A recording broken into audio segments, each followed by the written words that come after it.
The intelligent investor ৩টি সহজ ভাগে ব্যাখ্যা। আজকের এই যাত্রায় আমরা শিখব বিনিয়োগের সেই চিরন্তন জ্ঞান যা শুধুমাত্র ধনবান নয়, বুদ্ধিমান করে তোলে মানুষকে।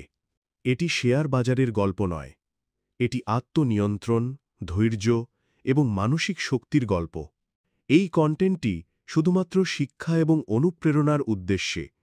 বিনিয়োগের আগে আপনার নিজস্ব গবেষণা করুন বা একজন ফাইন্যান্সিয়াল অ্যাডভাইজারের সঙ্গে পরামর্শ করুন। একজন ইন্টেলিজেন্ট ইনভেস্টর কাকে বলে? সে যে আবেগের ওপর নয়, যুক্তির ওপর নির্ভর করে। সে জানে মূল্য আর দাম এক জিনিস নয়। ধন না হোক, আত্মনিয়ন্ত্রণই তার আসল সম্পদ। পার্ট 1, বিনিয়োগকারীর মানসিকতা। গ্রাহাম বলেন, বিনিয়োগকারী এবং স্পেকুলেটরের মধ্যে পার্থক্য করো।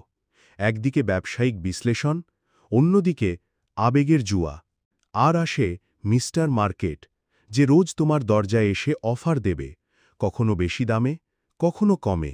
কিন্তু তুমি শান্ত থেকো, ধৈর্য ধরো, নিজের সময় সিদ্ধান্ত নাও এবং শেখো মার্জিন অফ সেফটি, অর্থাৎ কম দামে কিনে বেশি নিরাপদ থাকা। বিনিয়োগ মানে শুধু হিসেব নয়, এটি একটি মানসিক খেলা। পার্ট 2, ভ্যালু ইনভেস্টিংয়ের কৌশল। এখন শুরু হবে বাস্তব শিক্ষা। পড়তে শেখো ব্যালেন্স শিট, ইনকাম স্টেটমেন্ট।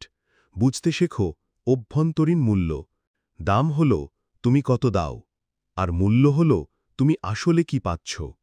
2 ধরনের বিনিয়োগকারী: ডিফেন্সিভ, যারা নিরাপদ খেলেন, আর এন্টারপ্রাইজিং, যারা খোঁজেন সুযোগ। কিন্তু নিয়ম একটাই, আবেগ নয়, বিশ্লেষণ।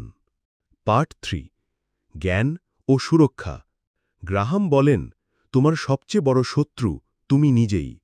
অহংকার, লোভ আর ভয়, এগুলোই সর্বনাশ ডেকে আনে। ডাইভার্সিফাই করো, নিজের সম্পদ ছড়িয়ে রাখো। দ্রুত লাভের স্বপ্ন না দেখে স্থিরতা চাও। বিনিয়োগের মূল কথা, নিজেকে চেনো, নিজের ওপর নিয়ন্ত্রণ রাখো। এই ছিল দ্য ইন্টেলিজেন্ট ইনভেস্টরের সারাংশ, একটি বই যা তোমাকে ধনী নয়, বুদ্ধিমান করে তোলে। মনে রেখো, সবচেয়ে ভালো বিনিয়োগ নিজের ভিতরেই। সম্মান দাও, সম্মান নাও। আমি তোমার পথচলার সাথী, তোমার বন্ধু প্রীতম।